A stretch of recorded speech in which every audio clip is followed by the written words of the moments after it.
to have this yellowish color to them. And when we see yellow metals, kind of real uniform like that, we think about copper alloys. The second thing that reinforces the idea that these will be copper alloys is their orientation. Notice their orientation is pretty random, whereas in the background, out of focus. Could you refocus on the ferrous in the background there? Okay, so Richard's now focused, and you can see how they're in an up and down arrangement, up and down vertical lines of magnetic force. But then if you focus back on the yellow metal particles, you're going to see that they do not follow those lines at all. They're random orientation, and they're falling between these lines of magnetic force. So that really gives you a good indication. What we're talking about here are copper alloy particles. Another feature that I notice is that it's hard to focus on these particles. As you focus up and down, you're getting different parts of the particle in focus. And that gives you an idea that it's not a flat particle, that it has dimension to it. It's standing up off of that glass slide. And you can see that these are what we might call chunks. So these are indicative of pretty severe wear of a brass or bronze alloy, some kind of copper alloy component in this system. Richard mentioned it comes from a main bearing, and the most obvious candidate for that is going to be a bronze cage that's separating the rolling elements. Some of these particles, though, do look laminar. Like if you could center that largest particle up a little bit further, just bring that up a little bit further, it almost looks like, no, the other direction, the one below it. Yeah, bring it back down a little bit. It's a sensitive touch. There you go. And let's do this. Turn off the reflected light source.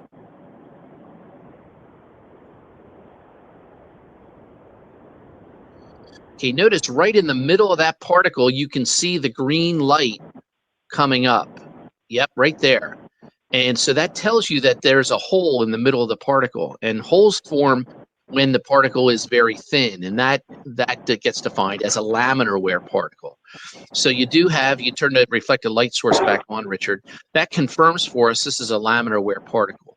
And then the other thing is when you're trying to figure out what the color of the surface of a particle is, it's a good idea to take out that green filter, at least temporarily, and just see what everything looks like in natural light, because sometimes it changes a little bit. So yeah, we'll do some adjustments there, but you can still see that yellowish tint to these particles. And so we definitely have a copper alloy here that is probably cage material, pretty severe wear of the cage material. Want to go looking for other stuff, Richard?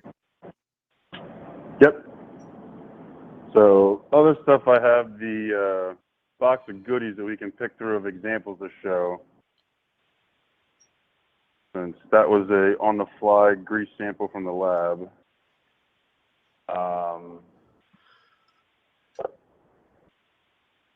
Let's do some fretting.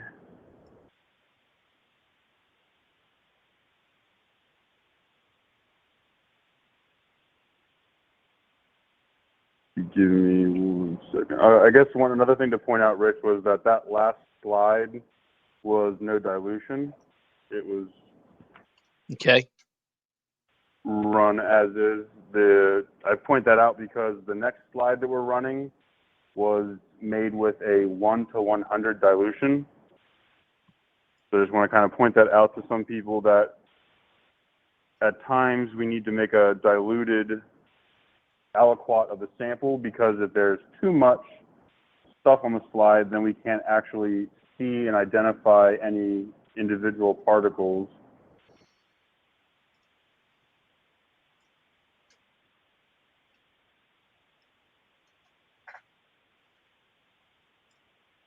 All right.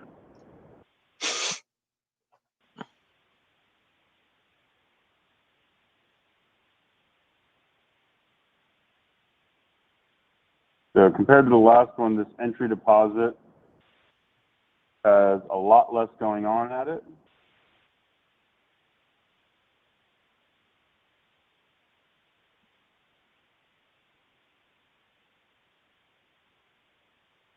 And then this one was marked with fretting wear, so once we get it in focus, we'll start looking, I'll find that fretting wear.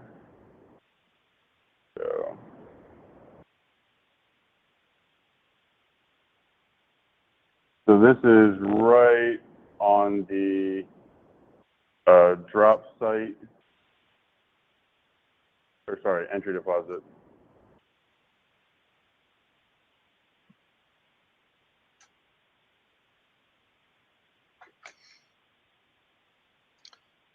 Yeah. No. Off to the right. So you got some black and red oxides in there for sure, but the particles, the larger particles themselves, if you could maybe even take it to 800 magnification and get a look at one of those tempered particles, you have obvious signs here of, you've got these black oxides, which is a lubricant starvation condition, but then you have what we call DMOs, dark metallo oxides, and you've got particles with discoloration across the surface. You've got temper coloring. And so instead of being a shiny metal, it's now taken on this somewhat of a rainbow-like effect. And we talked about in the last section, we talked about the ability to heat treat the slide and change the colors on the surface. Well, this is actually heat treating in the machine. So these particles have undergone severe localized temperatures. Remember that lowest temperature that you were heating the slide to was 330 degrees Celsius. So we're talking about really high, very localized internal temperatures at the site of creation of these particles, so high that it's not just rubbing the particles away, it's heating and oxidizing them at the same time.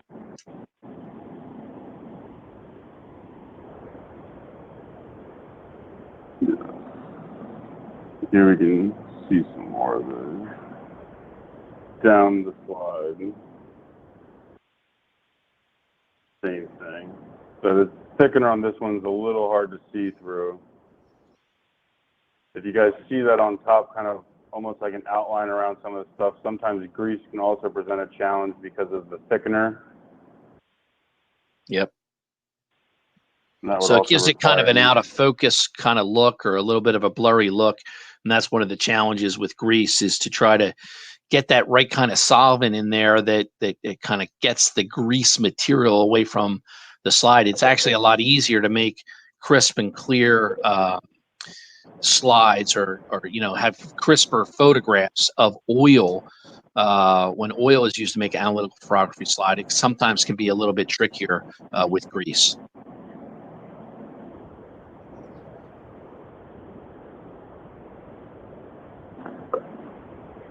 All right.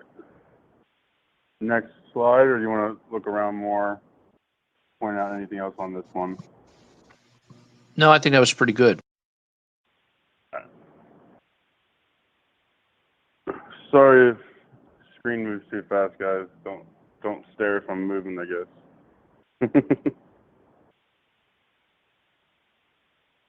All right.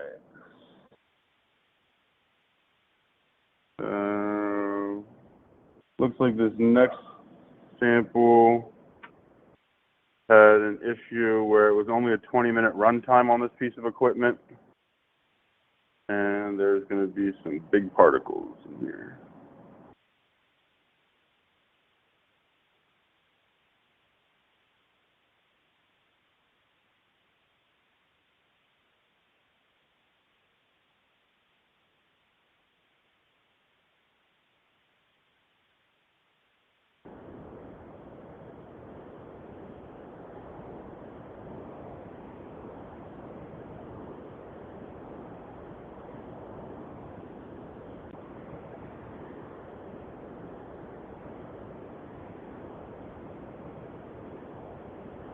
So those chunks or big pieces are right above the entry deposit. And same thing right here. This is another very thick entry deposit, and if I move my focus, you can kind of see it travel to the base and then up to the, lack of a term, like a peak, almost like a mountain, where the wear particles are entering the slide at. Well, Richard, I said These to are pick the out some interesting ones, and you certainly have done that. Doing analytical ferrography is usually a little more boring than this, but these slides are chock full of particulate that's really telling a story. Go ahead and focus and zoom in on some of those big particles here, Richard. all right.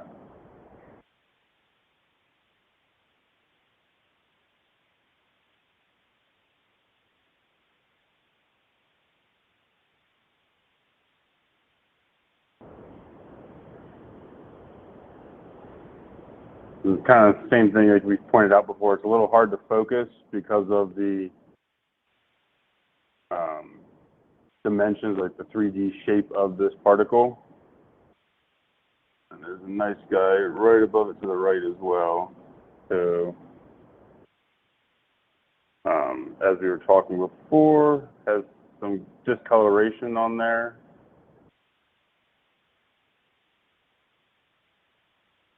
Hey, Richard, back to that first large particle. Can you get a sense of how big it is? Yes. Now, one thing that Richard can see, but we can't, is in the objective, in the eyepiece that he's looking down at this, one of them has a vernier. It has some markings on it. And he can count how many of those markings would cover, say, the major dimension or the longest side of this. And depending on what magnification he has working, that would translate into X number of microns. So he can, it's probably going to have to take more than one measurement here because he might not be able to get the whole particle in his field of view at the same time. But then he's going to go ahead and multiply that by that value to determine what its major dimension, or what we refer to as its particle size, would be. Yeah, I can see the major axis because I can see the whole particle through my eyepiece. The camera isn't quite as large of a field of view for you guys. But I have it at it's 58 deviations on my piece that I can count. And then at 500x, my factor is 2. So roughly it'd be 116 microns across the major axis. And just to show you that, where I kind of took that measurement from, I measured it 2 different ways just to see which way was bigger. So starting here and then going straight down through the particle and going to the very bottom, which I'll put in focus so you can see, down to here was my measurement. And when I do 58 times 2, I get 116 microns. That is a very large particle find in a machine that was only running for 20 minutes. Wow. So we said before that particles generally bigger than about 15 micron are considered severe wear. Well, we're like almost 120 microns. And sometimes this is called its catastrophic wear. Particles greater than 100 microns are really in a very destructive wear mode. Material is being removed from that surface, and it's going to accelerate. So, Richard, while you're finding the next image to show us, there's a question from Leston.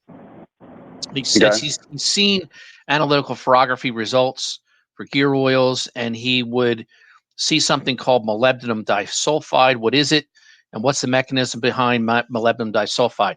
I don't think we're going to see any moly particles on these. Molybdenum disulfide is actually an additive that would be in the oil or grease, and it's going to look. Definitely. Oh, you have one? I was just saying, not right on my hand, but I can definitely get a slide that has moly to show that what it looks like on a slide. Yeah, that would be cool. Yep, I'll take care of that right now. Okay. While you're talking. So while Richard is looking for that, moly really looks different than a lot of other wear particles because it has these fracture planes on it. So at this level of magnification where we're looking at microns, you'll actually, what moly disulfide is it's a compound of molybdenum, which is an element, and sulfur. and you're going to have alternating sheets, if you will, of moly atoms and sulfur atoms. And as those as that particle of molybdenum disulfide or moly disulfide experiences shear pressures or shear loads, it'll actually cleave along those sheets between the moly sheets and the sulfur, and it'll create these fracture planes. But at the same time, it's a very high load carrying ability on this additive, that if you put a downward normal kind of surface loading force on it, it'll resist that movement. But then when you try to move the surfaces relative to each other, that tangential or that shear action is going to cleave it. So it becomes a very low friction material that serves as a very effective solid lubricant. And so it's not seeing moly disulfide and seeing that identified in the report as a particle on your in your oil sample. It's merely confirming the presence of that particular additive in the oil or grease that the sample came from. Does that help, Leston?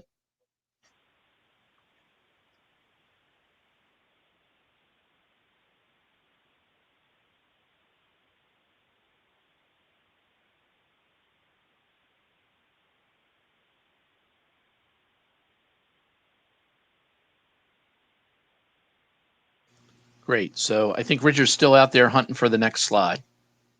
Yeah, so moly disulfide, to answer Leston's question, is helpful to the lubricant in certain applications. There are some lubricant companies who believe that moly is the fix for everything. So they put it in large quantities in every lubricant they sell.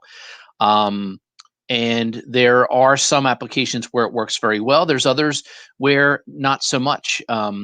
Rolling element bearings, where the clearances are extremely small, moly generally wouldn't really have much of an effect until, I guess, the bearing starts to fall apart and you actually have sliding contact.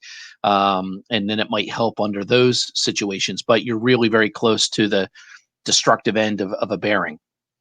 In a gear, I guess it depends on what kind of gear it is.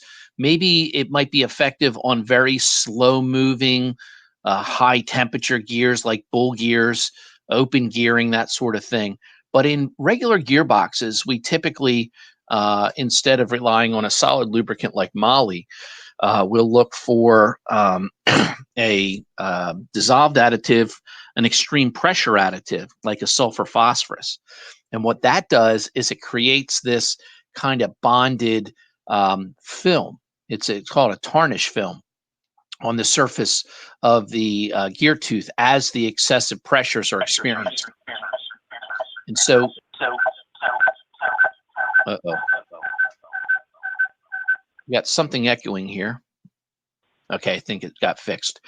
Yeah, there could be certain gears where it would be useful, but it's generally not thought of as the additive of choice for normally operating gearboxes that are enclosed and have splash lubrication. You're generally looking at an EP formulated gear oil for that. Not to say that some companies won't, kind of do the belt and suspenders route and put some moly in there, but it's questionable just how effective it would be in routine lubrication conditions.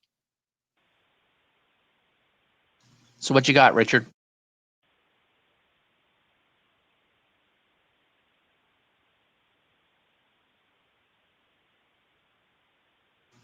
You might still be on mute, Richard. I was still on mute. You got a moly fortified grease from a large bearing.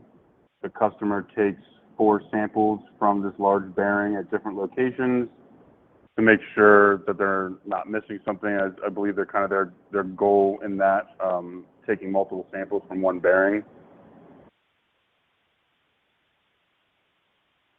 But I can go in and show, so there you can, everything looks a little bit darker, with black particles.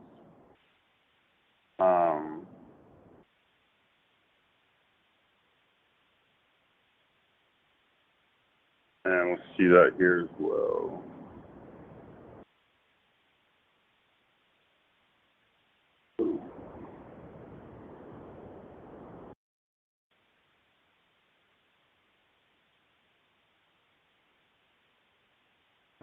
Pieces right there. This one also looks like it's got some non-ferrous crystalline particles, crystal white. We can see that light going right through them. Yeah, the moly particles should be opaque. We should see no light go through them. And we should see these kind of fracture plane indications on the surface. They're typically fairly flat. I haven't seen any for sure yet on this. Does maybe Richard just grab like one number off too? I'm not going to doubt that I might have grabbed the wrong one. It is possible. Just to double check in case, because if I did that, that means I might have grabbed the wrong grease. Let me just double check. Sorry about that. No problem. We're doing this live, so who knows what we'll find here.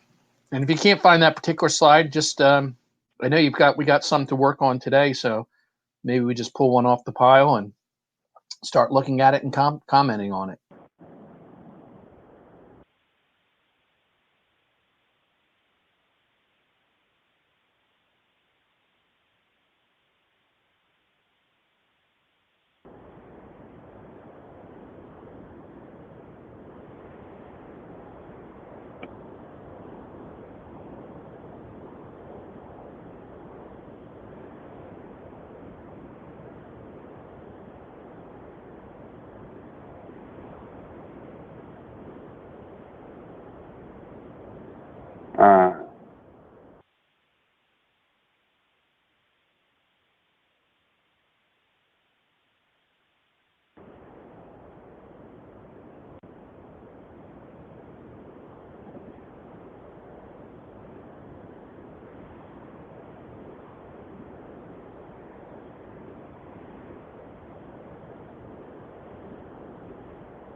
I also don't want to. Yeah, I think I'm goofing up on which ones I'm grabbing. Sorry. I will find. I can probably just bring it up maybe right when we start the class. I can go find the pictures of it that have already been taken, Rich. Yeah, that's fine. But do you have some that need to be processed right now? I have the other slide that we looked at earlier, or I do have some other ones that are saved for kind of training. I have one with lots of copper. I have one that was heat treated. I have one with some spheres, one with red oxides on it, and one with beta red oxides on it.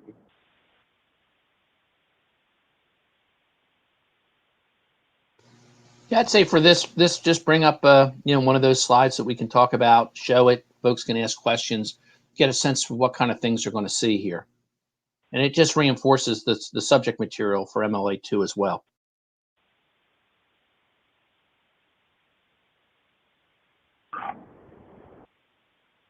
All right, so this first one that I'm going to put up is a sample that was heat treated.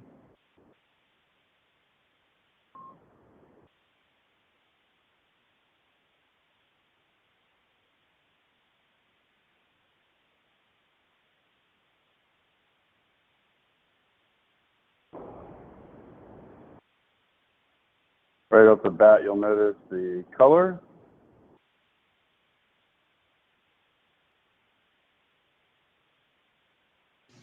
That's how we know it was heat treated.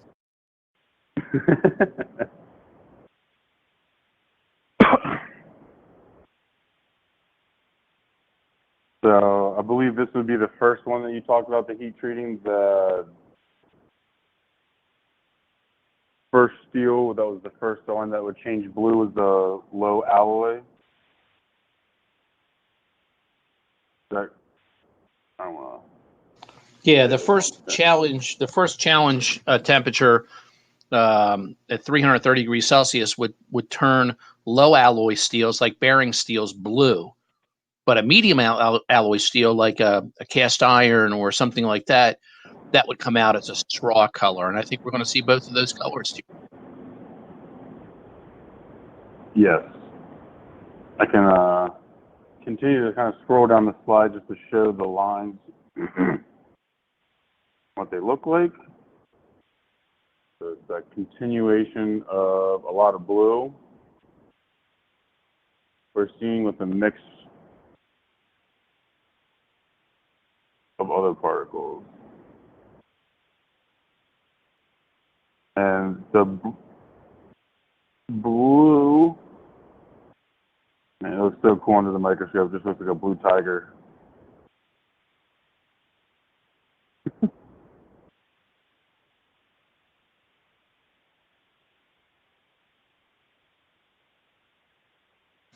Yeah, sometimes it's almost like artwork. The detail you're seeing down at the micron level is pretty cool. Here's one that is that straw color. Yeah, can you blow up where you might have a straw particle right next to a blue one, and we can see, how we can clearly see the difference. The interesting thing that we can't see out of this is the knowledge that before this was heat treated, they were all shiny metal, and you couldn't tell one from the other, and you really didn't know what kind of alloy it was until you went and heat treated it and got this distinction.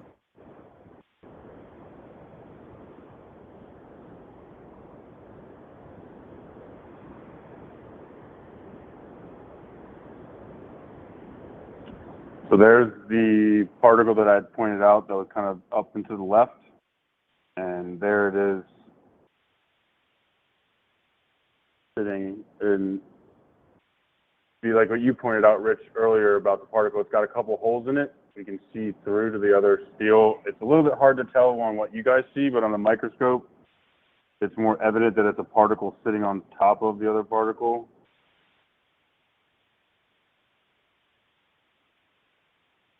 I can try and kind of change it. You can kind of see right there at the edge. It's a little harder to see through the picture program versus under the microscope. No, we can see that. That's really good. In fact, it looks like either a small particle on top of the straw particle or a hole in the straw particle that you're seeing through to the blue behind it. Which do you think it is? Can you tell? It to me looks like a very, very, very thin straw particle on top of the blue.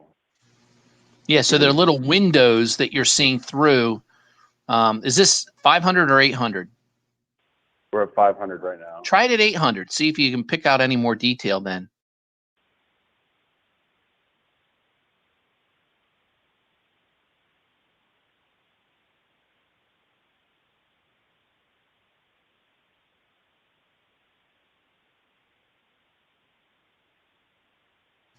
I guess it's all in the focus. As you focused from the bottom up, are you focusing on those spots, those holes, or do you focus on them when you're up above the focal plane of the particle? That's how you make that determination.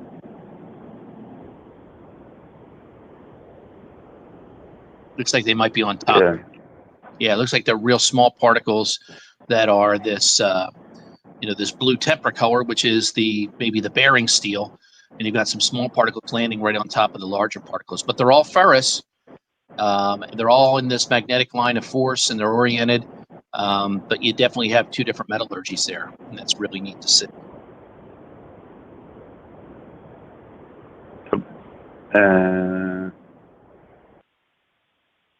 All right, that was that heat-treated slide. Slide back out to 100, and we'll put a different slide on.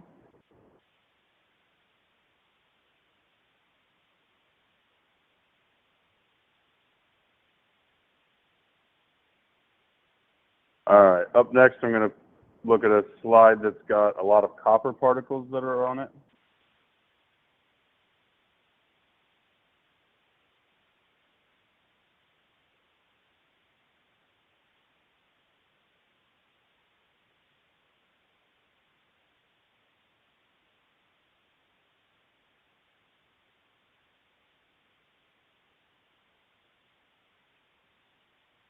This will be an interesting one to show. This entry deposit on this sample looks a lot different than the other samples that we had been looking at,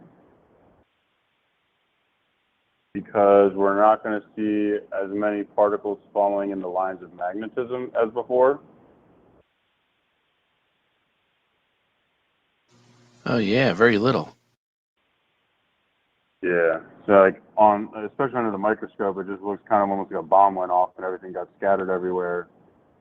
There doesn't appear to be anything that is ferromagnetic falling into a collection of lines.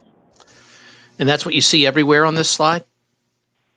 Yeah, I'll try and move slowly so that it doesn't get too jerky, but I can kind of go up and down and show above. Same kind of thing up above the entry deposit. And then down below it at the bottom. Probably if I put the green filter off a little bit to help then point out the copper particles for everybody too.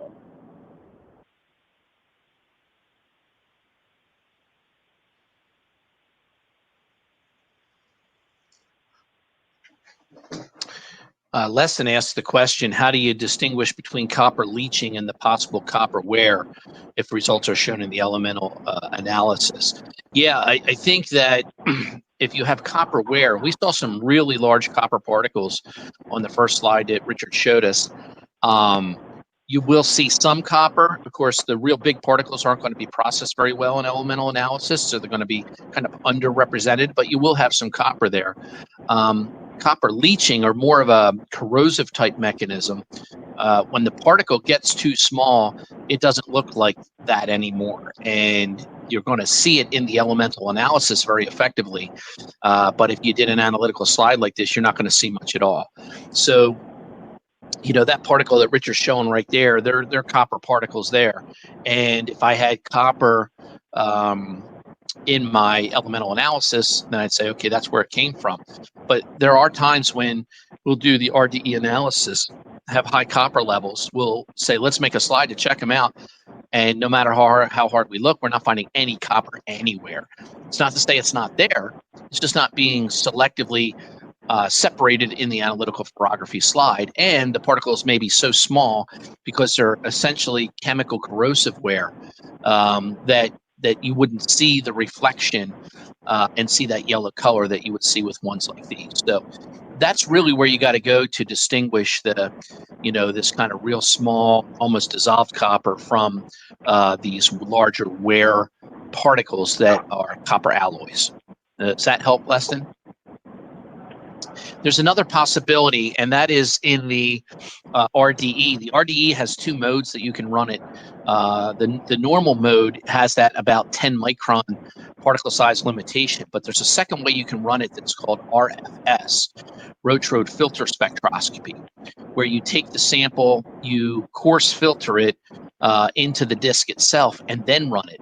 And if you do that, it actually sees larger particles up into about the 20-25 range.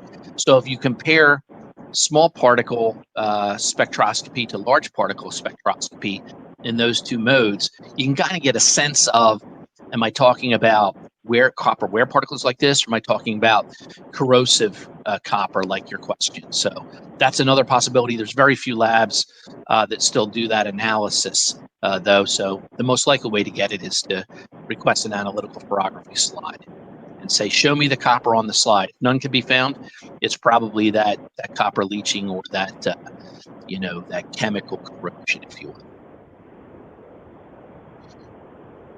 Yeah, I asked Richard for you to look up and down on this one, because sometimes when you see this effect where nothing seems to be following the magnetic lines of force, what happens is the person who makes the slide gets a little eager and they actually take it off of the magnet before it's fully dried. So you basically have a droplet of oil or solvent there, and the particles then kind of rearrange themselves before they get fixed in place. But you're going all over the place here and you don't see this. So this is primarily non-ferrous wear that we have in this particular slide. A lot of non-ferrous wear. Yeah, and the effect that you're describing too, sometimes it almost looks like hair, where it won't be in a straight line, but the particles stay kind of connected, but they drift off course of the magnetism when you remove it too early. And I'm not seeing any of that where it's like a shift in a line. It's just particles kind of everywhere. Yeah, you're right about that. All right, so that was copper. Next, we're going to see this slide is labeled as having spheres on it. Richard, I need to take a little break before I get ready to restart at 2, so I'll leave this to you for the next few minutes, and I'll be back at 2 o'clock.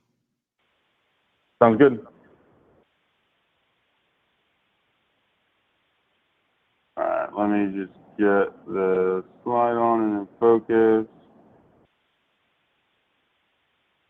All right, so look on here.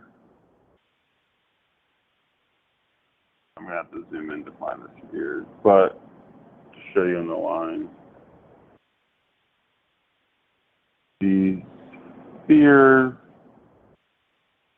can't remember if we talked about it in class or not, but you know, similar where you got an effect where you got arc. A lot of times what's gonna happen is if there like a process like welding or something like that is happening near the sampling, then you can see these little perfect spheres form. You can kind of tell if I move my focus, you kind of go up and down to get the, you know, the dimension of that. So you can kind of see how it evenly moves up and down versus other particles, it's kind of rough and just on the jagged surface. And a lot of times, like I said, these spheres are going to come from like welding. So we've definitely had some customers where, you know, a piece of equipment's near the machine shop or something like that, and somebody, you know, welded a little too close, and then you got your stuff flying off, and they're going to get that. And if anybody's asking a question, I will address it at the end. I can't see the questions when I'm sharing my screen over here looking at slides, just as the FYI.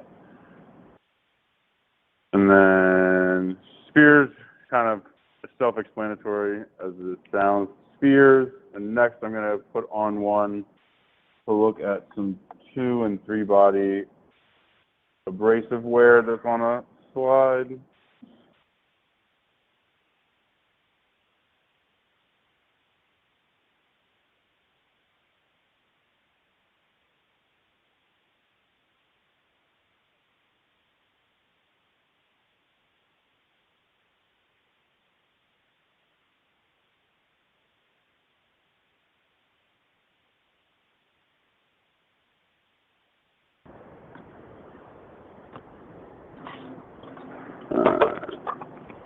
Probably gonna have to go into.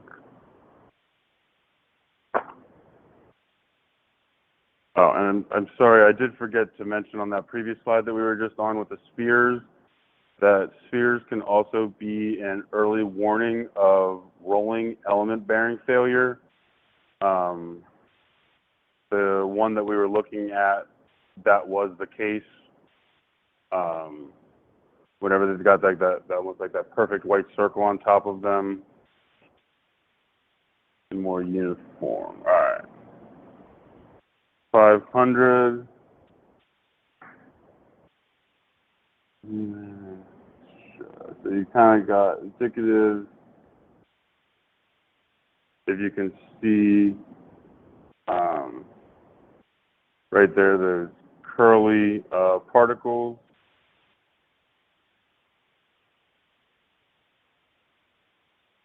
And then just to confirm that way, the 2-body and 3-body, with when you've got either 2 or 3, the 2 would be like a surf or an asperity coming in and scratching a surface. But you see these particles on top and around here. It's a little hard. You kind of have to change focus a little bit so you can see them. But you see these particles where it looks like, you know, gouged chunks that were I almost like, they describe it as like an ice cream scoop, kind of like the particles. So, it's a little hard to focus on it, but the particle right where my mouse is right now, or over here to the side where you've got this very curly particle that's created by the interaction of metal surfaces. All right. I'll stop sharing that and see if we have any questions that came in while I was looking at that. Okay. Yes. So as I was saying, the spheres, they can either be the indication of early warning of rolling element bearing failure, but they could also be from welding, grinding, sandblasting that's happening near the equipment. But the one that we saw where it was kind of that uniform, they all looked the same, and they all had that like shiny white light on top where the light's reflecting off of, that was the indication of the early warning of the rolling element bearing failure. And that customer, we were able to show them that, and they were able to take action before they had the failure, and then they didn't have any downtime from that. Any other questions for now on the analytical ferrography stuff that we were just looking at?